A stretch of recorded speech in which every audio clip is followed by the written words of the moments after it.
সাপ সবচেয়ে বিষাক্ত প্রাণী, তাই সাপকে আমরা খুব ভয় পাই। কিন্তু এটা কি জানেন যে সাপের থেকেও একটা বিষাক্ত প্রাণী আছে যা আপনার আমার মতো দেখতে, আমাদের চারপাশেই আছে। তারা এমনও হতে পারে আমার আপনার থেকেও দেখতে খুব সুন্দর, তাই রূপে মানুষের মতো হলেও তাদের কিন্তু আমাদের একটু চিনে রাখতে হবে, নইলে বিপদ। তাই বিষাক্ত মানুষ থেকে দূরে থাকুন, এদের চিনে রাখুন।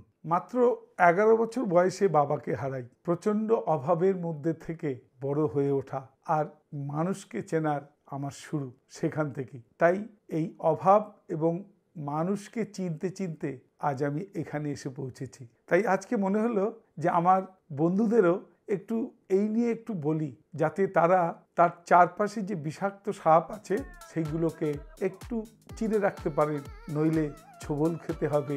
ছোবল খেয়ে একদম শেষও হয়ে যেতে পারেন। কিছুদিন আগে আমার বাড়ির নারকেল গাছের গোড়ায় একটা সাপ, বিষাক্ত সাপ ধরা পড়ে। পাশ দিয়ে একটা সাপ উড়িয়ে যাচ্ছিলেন, জানি না ওনারা কিভাবে বুঝতে পারলেন। আমাকে দেখে বললেন, বাবু আপনার ওই নারকেল গাছের গোড়ায় আমার মনে হয় একটা জাত সাপ আছে, আপনারা কি বুঝতে পারেন না? আমি বললাম যে আমি দেখেছি, দুই একবার দেখেছি, কিন্তু আমরা ঠিক ওকে কোনো অনিষ্ট করিনি, কিন্তু সাপ তো। তাই আমাকে বললেন, যদি আপনি আমাকে অনুমতি দেন তাহলে আমি একবার চেষ্টা করে দেখি। আমার মনে হয় আপনার বাড়ির ওই নারকেল গাছের গোড়ার আশেপাশে একটা বিষাক্ত সাপ আছে। সত্যি একদম অব্যর্থ কথা, আমার চোখের সামনেই একটা স্তূপ আকৃতি সব ইট পাটকেলের জায়গা থেকে হাত ঢুকিয়ে কি সুন্দর সাপটাকে বার করে আনলেন এবং তার সে একটা সাপ রাখার পাত্রের মধ্যে সাপটাকে ধরে রাখলেন। আমি তো সেই সাপের ভিডিওটা করে রাখলাম, আপনারাও দেখে নিন। কিচ্ছু, হ্যাঁ, এটা হচ্ছে কেউটে, এই যে চন্দ্রবড়া দুর্গা দেখতে পেয়েছেন? হ্যাঁ, তোমার সামনে যেটা আপনার না কিচ্ছু, বন্ধ করলাম, বন্ধ করে। তো সাপটা তো সাপুরিয়ারা ভালো চেনে, কিন্তু আমাদের আশেপাশে যে বিষাক্ত সাপ, যারা আমার আপনার মতোই দেখতে, এমনকি আপনার আমার থেকেও রূপে হয়তো আরও ভালো দেখতে, সেই সাপগুলোকে আসুন চিনে নিই।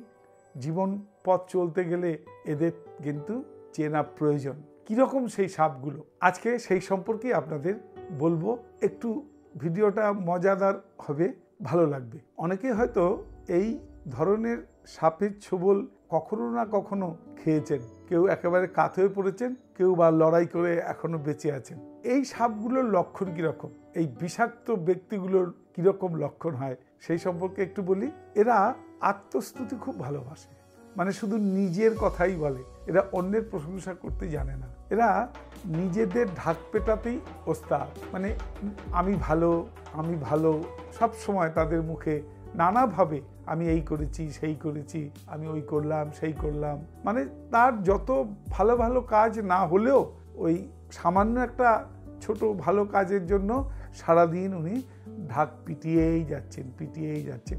চিনে রাখুন, বিষাক্ত মানুষের কিন্তু এই একটা লক্ষণ হয়। এরা অন্যের প্রশংসা করতে পারে না, মানে শুনতেও চায় না।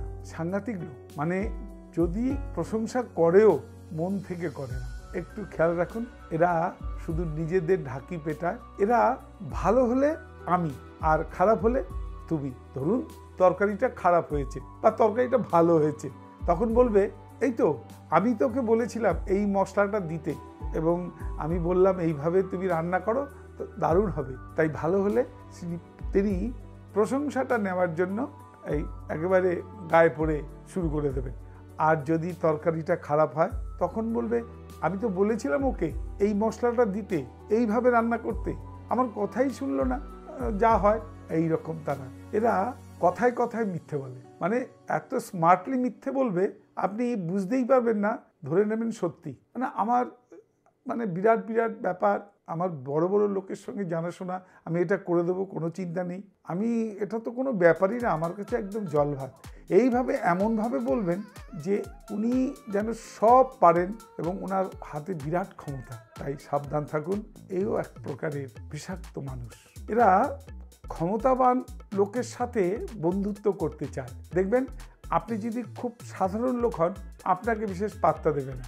যারা একটু মানে ক্ষমতা আছে, পয়সা কড়ি আছে, ভালো অবস্থা, মোটামুটি ক্ষমতা বা ব্যক্তিদের সঙ্গে এরা কিন্তু বন্ধুত্ব পাতায় এবং বন্ধুত্ব পাতিয়ে নিজের কাজটি সেরে নেয়। আরেকটা জিনিস, এরা খুব অভিনয় ওস্তাদ হয়। অভিনয়টা এমন হবে যে আপনাকে দেখলেই এমন বলবে যে কতদিনের না চেনে, আপনাকে কি না ভালোবাসে, একেবারে গায়ে জড়িয়ে এমন সুন্দরভাবে বলবে যে মনে হবে যে আপনার আপন ভাই বোনের থেকেও বা আপন খুব ক্লোজ লোকের থেকেও উনি সাংঘাতিক আপনার আপনজন। আরেকটা কথা বলি, এরা সবসময় নিতে জানে, দিতে জানে না। তাই বন্ধুরা, এই বিষাক্ত প্রাণীটির থেকে বা বিষাক্ত এই সমস্ত মানুষজন থেকে একটু দূরে থাকুন, তাদের চিনে রাখুন। তবে একটা কথা বলি, যাকে মানুষ ঠকায় ঈশ্বর কিন্তু তাকে ঠকায় না। তো যাদের ধর্ম এইভাবে মানুষকে ঠকানো, অভিনয় করে নিজেদের কার্যসিদ্ধি করা, এমনকি সুযোগ বুঝে এমন ছোবল মারবে যা আপনার সংসার পর্যন্ত ধ্বংস হয়ে যেতে পারে। তাই বন্ধুরা, আজকে আমার ইচ্ছে হলো যে আমার বন্ধুদের সাথে এই আমার জীবনের যে উপলব্ধি এটা শেয়ার করি। আপনারা সবাই ভালো থাকবেন, বিষাক্ত মানুষদের থেকে দূরে থাকুন।